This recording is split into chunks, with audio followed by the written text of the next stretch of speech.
Okay, in 4.3 we're looking at Cauchy's theorem, and that part's not so bad, but I'm pretty sure this stuff in here send you off, I don't know, somewhere going crazy, because it's got a lot of new vocabulary and so forth, and you know, all these function notations here, and what the heck's going on. You know, they mentioned the homotopy, so that's a new word, and G homotopic. So one path is G homotopic to another path. They give this example of, you know, how they did, you know, of one that's working like that. That's this situation.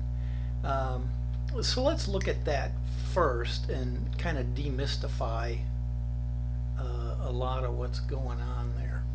Okay, so let's look at this. So we have two paths. Okay, so that's what you've got, two paths. They're both closed and in G, so some region G, and they're, in this case, they're going to just make sure those paths are parameterized between 0 and 1 in both cases. Okay, now, so if we, you know, where's, oh yeah, I gotta go here. So if we just kind of look at what they're saying is, yeah, I'm going to have some gamma 0 here, and I'm going to put gamma 1 inside of it. Okay, so you know, but here are two closed paths, and G is maybe this whole drawing area or something like that. So here are two closed paths in G, and we're just going to make sure that they both run around their whole circuit there between 0 and 1. And so, you know, this one could start here, this one could start there. You know, it doesn't really matter, but this is what it's saying. Okay, so that's what we have, and then we're going to say that gamma 0 is G homotopic, and gosh, I gotta, what symbols do they use? Right down here. So an equivalence relation symbol, G, and then gamma 1. I guess they used gamma 1 and gamma 2, but so let's go back to that.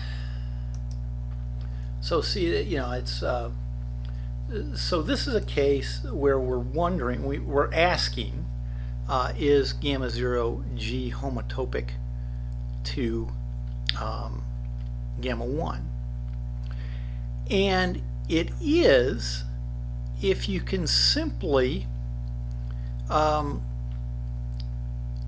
take each point on one of them, you know, so take a point here, and I could send that to that point, and I could send this one maybe to that point, and I could send this one to that point, and you know, and if I can find a function or a mapping that I could get from here to there, you know, here to there, something like that, then after that, pretty much what you're really doing is you're just sliding it on a scale. So, you know, when we look at this definition, it says H. Well, let's see. Let's go back to it so we can. Okay. So so this is H of T of S. Okay. H of T of S, like that. But what they're saying is your function should be such that when S equals 0, then so what's left, the variable part of this, the t, so ht of 0 is just the gamma 0. Okay, and then when I get to 1, if I let s equal 1, I get gamma 1. Okay, or vice versa. You can do it either way, but s equals 1 here. And then so it's just saying I want to move from like this curve out to that curve, or this curve into the other curve, go back and forth one of the two ways. And if you think about it, yeah, we could kind of pick points around here and just either expand or contract a little bit in the right direction, and we should be able to make this work. And then it says that h of 0 s is equal to h of 1 s. And so what that ends up saying is that this is also closed.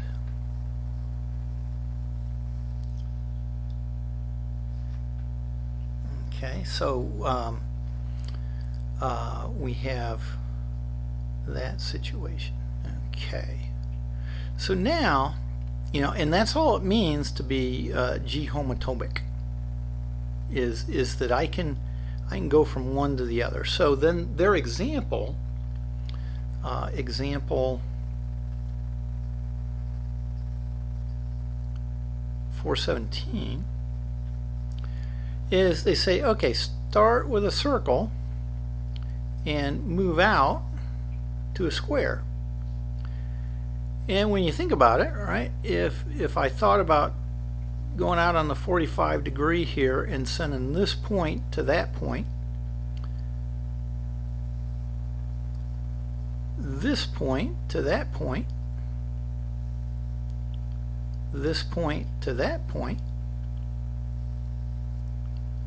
this point to that point, and then filling in between,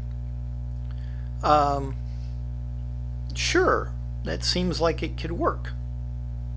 So we're just going to send these out, is what they're saying to do.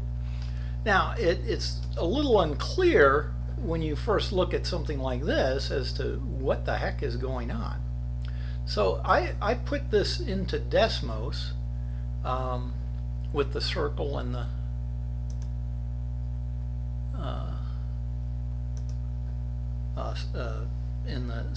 circle and the square. Okay, so here are the 5 different parts. Did I make this big? Yeah, I did. Okay.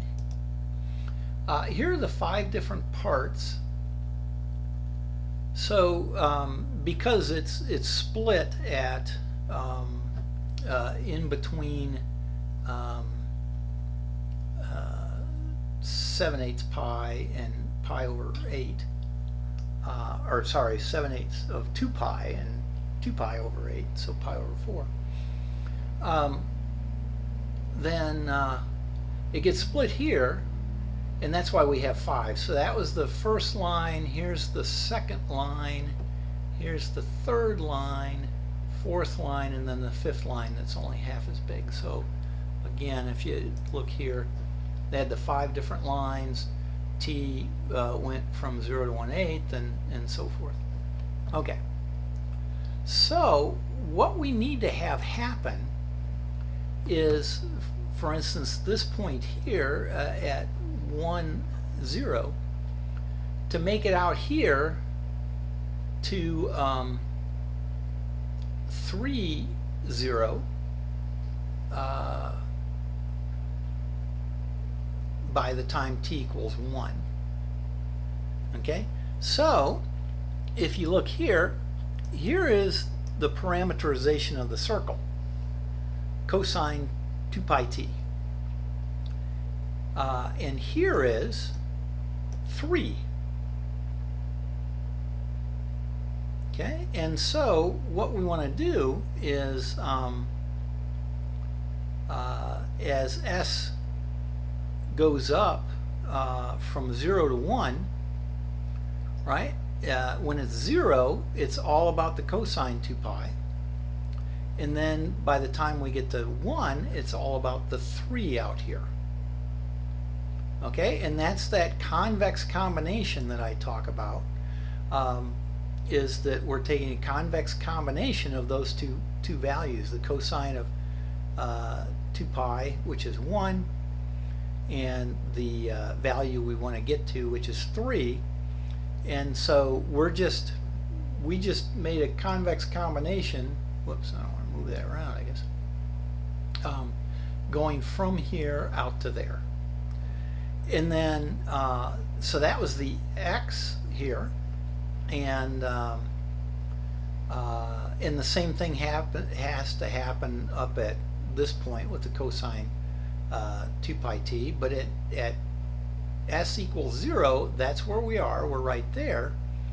But then our y value, our x value for this also has to go to 3.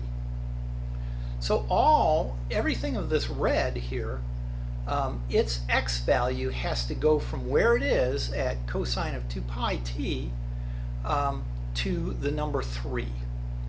And so you see, this is just doing that convex combination of the x's. So that's all they've done. They've just said, oh, I need, this point to go to a 3 and this point to go to a 3, and everything in between should do the same. And then if you look at the y's, okay, y starts out at 0, and actually when you get it over here to 3, you want it to stay at 0. And so again, here's the s and the 1 minus s. When s is 0, we've got the sine of 2 pi t. Okay, it's all this stuff, it's that y value. But then when s is 1, we need to get to 3. Okay, so when s is 1, we need to be able to get to y equal 3 up here. At least for various particular values of t. So actually it needs to go, the y starts at 0, okay, and that's the sine 2 pi over t. But then by the time s is 1, we want to get to 3. Well, notice, this has got the 3 and it's got an 8t. Well, the thing is this t only went to 1/8. Okay, so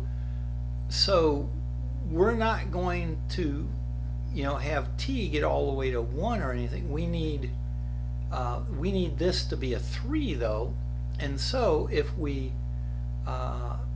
for each value of t, all right, it starts at 0, we want it to get up here at 3, but t is going between 0 and 1/8. How are we going to get it to 3? Well, multiply it by 8 and then by 3. And that's what we did. And these others act similarly. And so it's kind of fun if you get this all typed in these parameterized curves. If I grab this and I start going like this, you can see it all happening. And that's all the S is really doing, is it's giving you this cool way to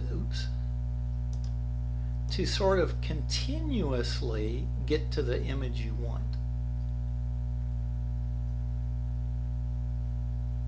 Okay, and if you just concentrate on the red over there, you can kind of see that it's doing its thing. And that whole way on that red, put that in, it's going that corner, which wasn't a corner back here but then becomes a corner, just goes along that line out to the 3, 3 out there. So it's starting there, and then as I bring that up, it goes to there. Okay, so those are G-homotopic. And pretty much, well, let's see, let's go back here. You know, pretty much, if I just have sort of one nice curve inside another nice curve, they're probably going to be G-homotopic, because like I say, you can just kind of, you know, think of taking the points out here and doing that. Okay, so that's the idea of being G-homotopic, two curves being G-homotopic. And then you can also be G-homotopic. Let's see, they where's 0? Somewhere they mention I think did I go past it here? Let's see. I don't see contraction anywhere in there. Okay. So G contractible, but notice they still use the symbol of a homotopy. But if we can shrink a given curve down to 0 in a nice continuous fashion, then that's when we would say it's G contractible to 0.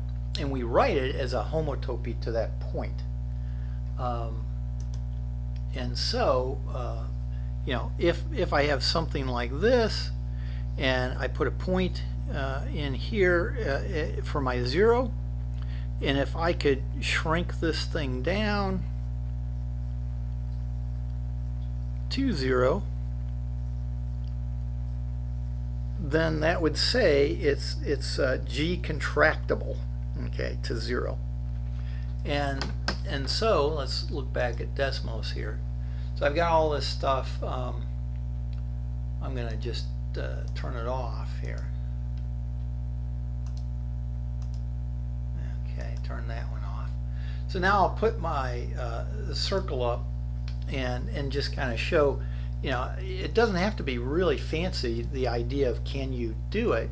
So I'll do a circle because it's easy. And I'll say, let's see, S times cosine of 2 pi t, comma, S of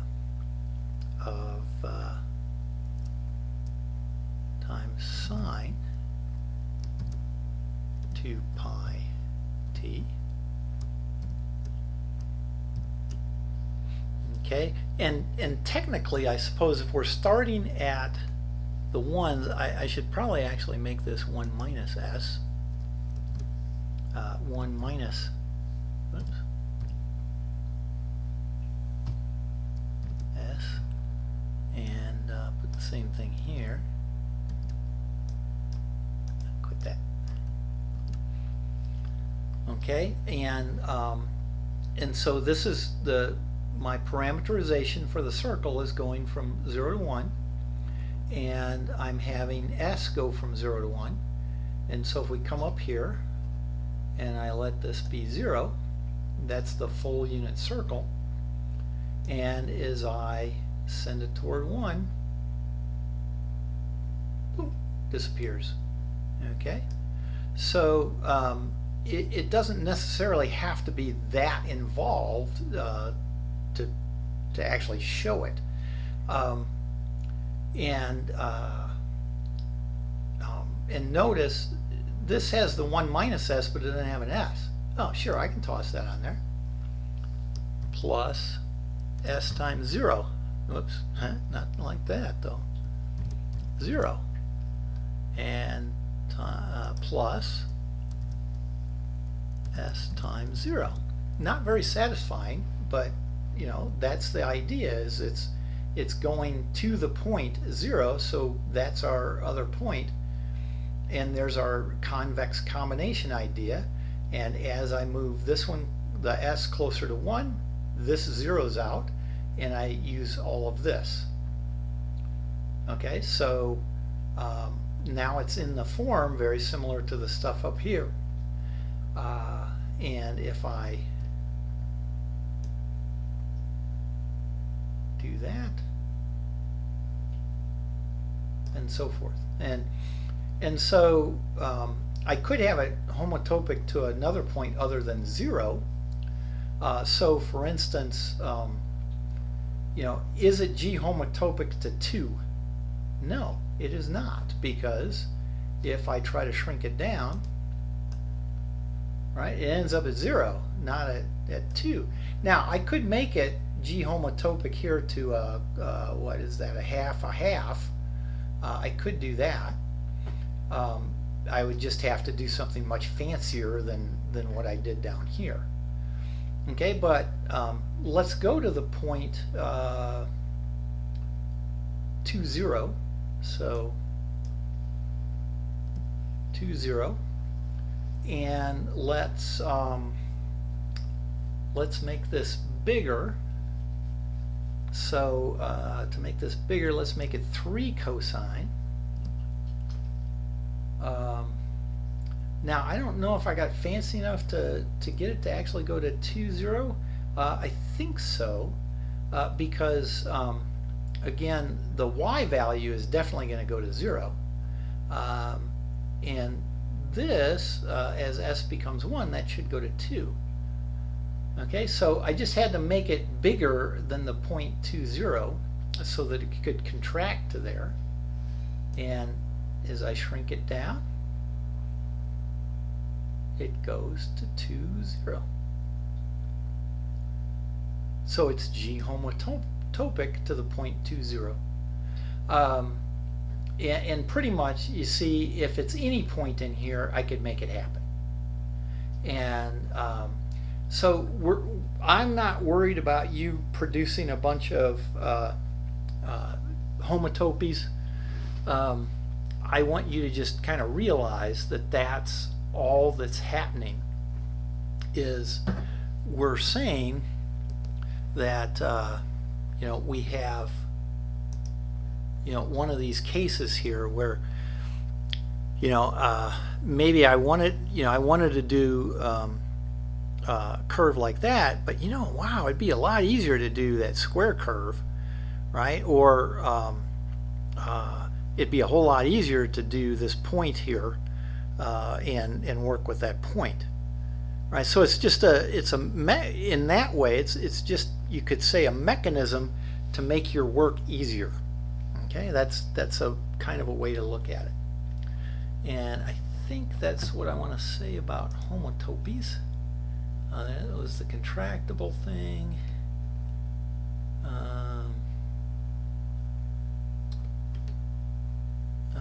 Oh, that's the proof. Okay. Okay, so we looked at that, and again, yeah, all we're doing here is we're sending this 0 out to the square there, and so we'll call that good.